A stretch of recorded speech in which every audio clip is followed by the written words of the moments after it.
Jood wie de ontbleting van de nije otterboorden in de Jan Durkspolder bij Oudegeer. Het is een project van het Frieske Geer. De stichting In Natura had de boorden betellen.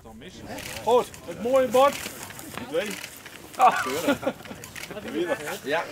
Nou, heel mooi. De otter is wat mij betreft ook een symbool van de zoetwaterkwaliteit hier in deze regio. En waarom dan ook die borden? Omdat het ook duidelijk maakt dat de otter hier is. En ook dat voor de toekomst de otter hier wat dat betreft ook een leefgebied kan krijgen. Sibbe de Jong is van het Frieske Geer. Hij gaat vaak het loon in en weet dat er in het natuurgebied de Oude Vin een paar otters zitten. De boorden worden correct op dat plak deel zet, omdat er een gevaarlijk oerstek is voor otters. Ik kom uit de Sleerdel en dan steekt de derde waai over. Ik heb mooi in de steile berm zien dat er een heug heeft. Denk je ook dat mensen in de auto de rekken maar houden als ze zo'n boord zeggen? Ik hoop het. Maar ik zie het net positief in. Alleen we dan een beetje negatief hebben, maar elke een had druk.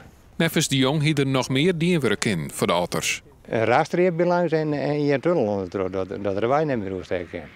Ja, dat is ook eens geduurd erop. De otters die in de Oude Vin zitten hebben geen geheimen voor de Jong. Hij had ze jeder alles vastline met een eigen camera. De wisten zit ik in orde natuurgebieden binnen de provincie, liekos de Grutte Wielen bij Ljout. De otters doen het in Friesland heel aardig. 40, 50 misschien. Maar dat is al heel prettig, want je in je dier die had een gigantische grote homerange.